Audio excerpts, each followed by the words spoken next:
তেল আবিবে হামাসের রকেট হামলা যেন আগুনে ঘি ঢেলে দেওয়ার মতো কাজ করেছে। আরও বেপরোয়া হয়ে উঠেছে ইসরায়েল আর তাদের নৃশংস হামলার টার্গেট জনবহুল শরণার্থী শিবিরগুলো।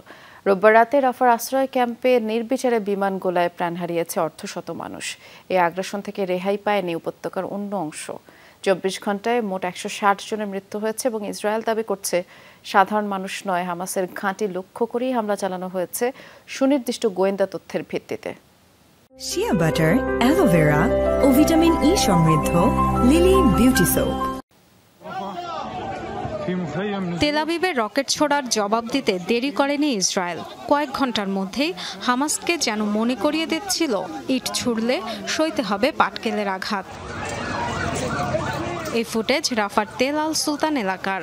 মুহুর্মুহু বিস্ফোরণের পর দাউ দাউ করে জ্বলছে আগুন। আশ্রিত শত শত মানুষের আর্তচিৎকারে বিভীষিকাময় হয়ে ওঠে পরিস্থিতি। অসহায় নিপীড়িতদের বুক ফাটা কান্না, কানে পৌঁছেনি তাণ্ডব চালানো ইসরায়েলি সেনাদের। রক্তক্ষয়ী রাত শেষে আবারও অনিশ্চিত দিন শুরু গাজাবাসীর। ফিলিস্তিনি সাধারণ নাগরিকদের অভিযোগ, ইসরায়েলের টার্গেট এখন নিরাপদ হিসেবে চিহ্নিত শরণার্থী শিবিরগুলো। রোববার রাতেও নির্বিচার বোমাবর্ষণের শিকার রাফার উত্তর পশ্চিমের শরণার্থী ক্যাম্পটি। ঘরের দরজার পাশে বসেছিলাম, হঠাৎ মিসাইলের আওয়াজ। দৌড়ে বাইরে গিয়ে দেখি চারদিকে ধোঁয়ায় ঢাকা। বাড়ির ভেতরে গিয়ে দেখলাম একটি মেয়ে শিশু ও এক তরুণের টুকরো টুকরো মরদেহ। যে হামাসকে নির্মূলের কথা বলে এই মানব হত্যা, সেখানে আসলে ঘুরে ফিরে প্রাণ যাচ্ছে বেশিরভাগই নারী শিশুর। আহতদের যে চিকিৎসা সেবা দিয়ে সারিয়ে তোলা হবে, প্রয়োজনীয় সেই ব্যবস্থাও নেই হাসপাতালগুলোতে। চারদিকে হাহাকার আর শিশুদের চিৎকার। দেখুন 3টি শিশুর অবস্থা। এটা কোন নীতি বা কোন ধর্ম?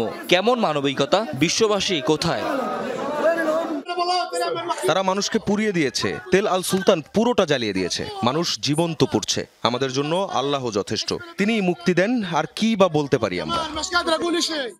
এদিন ভয়াবহ হামলা হয়েছে জাবালিয়া, নুসেইরাত ও গাজা সিটিতেও। বরাবরের মতো নিজেদের পক্ষে ইসরায়েলের সাফাই, তাদের লক্ষ্য হামাসের ঘাঁটি। তারা বলতে চায় গোয়েন্দা তথ্যের ভিত্তিতে আন্তর্জাতিক আইন মেনে চালাচ্ছে নিয়ন্ত্রিত আক্রমণ। আসলে কি ঘটছে তা দেখছে সবাই। এমনকি বেসামরিক হতাহতের কথা অস্বীকার করছে না তেল আবিবও। ডরথি দাসরিন, যমুনা নিউজ।